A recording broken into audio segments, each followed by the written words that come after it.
But the premise was we always drove our stuff to and from the track. We didn't have tow rigs and trucks and support vehicles and all that. So part of your pride was if you can get to the track, race, and get home without breaking your car. You actually drove this.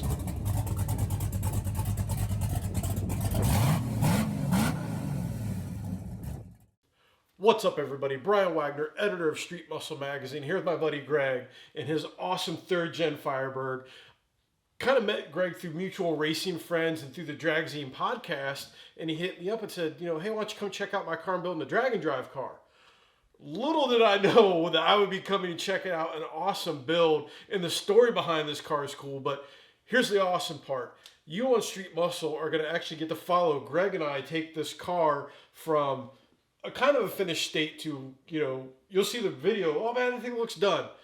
It's a stunt engine. There's nothing actually inside the engine. The engine still needs to finish. There's a lot of fab work that still needs to be done that Greg's going to be doing. I'll be helping with. But the cool thing is you're going to get to see what it takes to build a stupid fast car.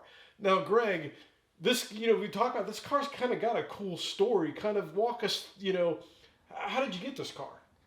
Yeah, so back a long time ago in 1985, the car's an 83 body. This is a newer nose, so the 83, some of the body panels have been replaced over the course of time. But I bought it from one of the Coughlin brothers, the Jeggs family, Troy.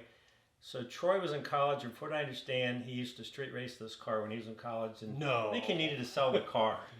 And so at Jeggs, they had a little bulletin board when you walk through the retail area back to the shop where guys would put carburetors and wheels and stuff on there, and here's this Trans Am on there, and I'm like, those cars are slow. And then a friend of mine had ridden this car back in the day, and it was slow from the factory because these came with 305s and they weren't fast.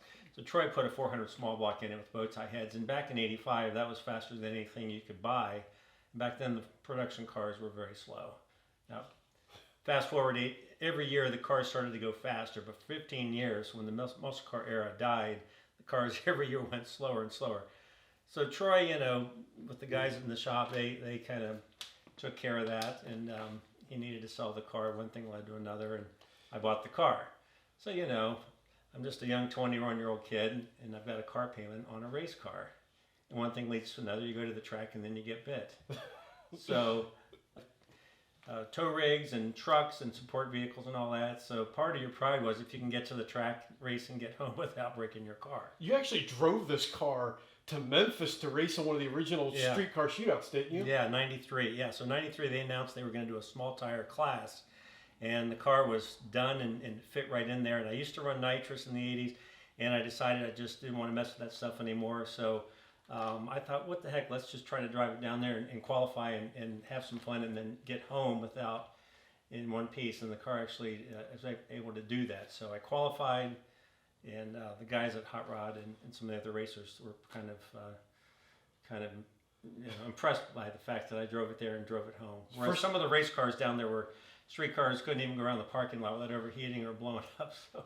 So you quite literally became accidentally maybe the first drag and drive car to a Hot Rod event. Yeah, because at night I had to drive back to the hotel, and I didn't have a tow vehicle there, so I had to drive back and forth, drive across the Mississippi River into Arkansas and back to Memphis. In an 11-second streetcar you drove from Ohio. What happened after that? Because, I'm guessing it was one of those typical deals I hear of people, life got in the way, the car got shelved. Is that what happened? Well, the thing is, you see what's going on there, then you want to build the next bigger, badder engine and all that. So you go and you take the car apart, and then it's not a winter project anymore. So now it's 2 or 3 years, and then by the time you're up and running, 2 or 3 years later, the cars are in the 7s. And then I thought, no, I don't want to get in that arena with the guys from Chicago, Chuck Samuels, and some of the, the pioneers. Yes.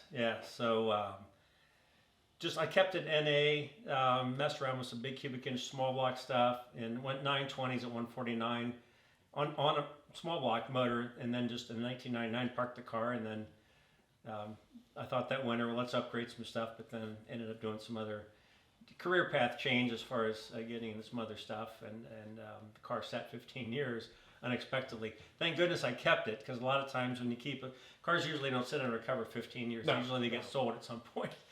So one Monday night I was watching the show on TV and there's Hoodlum Street Racing, and I thought, man, that looks really cool. So I got the spark to get my car out of storage and actually start working on it again, and then here we are. So one thing leads to another. But the premise is to keep it a streetable car, and the drag and drive is to me is the neatest thing and probably one of the hardest challenges there are in motorsports.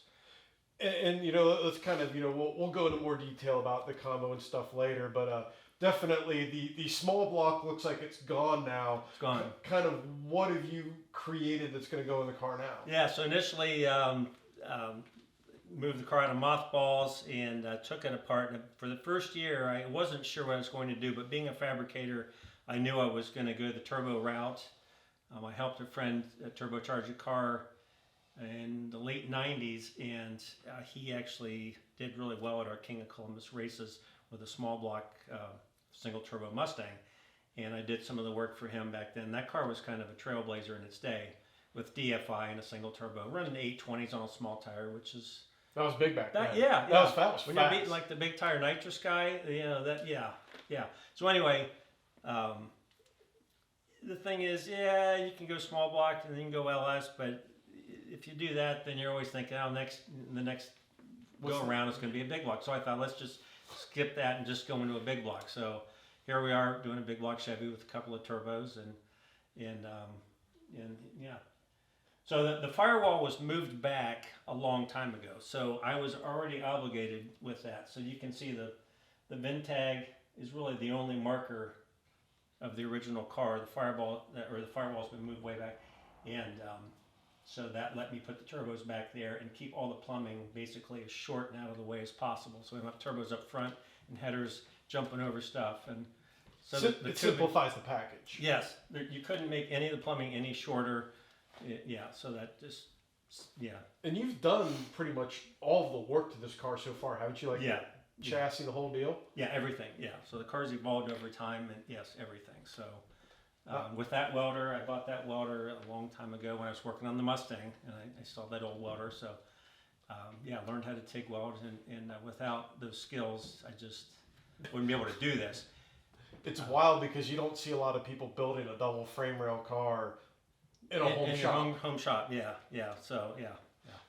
So we've got, you know, a twin turbo big block, double frame rail, street car, and you know, people are getting to see, you know, the thing kind of come apart, get put back together, solving problems and whatnot. You know, what's the ultimate goal with the car? You know, what do you want to do with this thing once we get it done and, you know, it's, we'll say sorted out and on the street?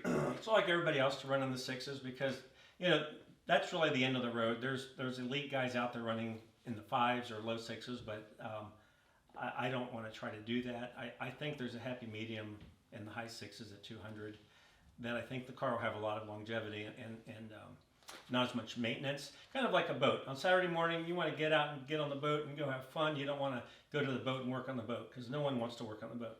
You want to go have fun. Cars and coffee with a 6-second car. Well, I mean, you know, this is kind of the new normal. Yeah. So, you know, a couple of parachutes on the back. It's going to have vintage air, which I've followed the drag and drive scene for quite a while. And a lot of these guys are in these cars and they're not real comfortable. So, also the transmission tunnel is going to be sealed up. The trannies look good when you can see them, but that's kind of, looks like it might be a little hot in there. So I want to be comfortable. Well, I'm excited. I'm excited for our viewers to get to see us go through and take this car through. So make sure you follow along on Street Muscle Magazine as we're going to do a video series on the build of Greg's car to take it from on pro jacks to on the ground going sixes.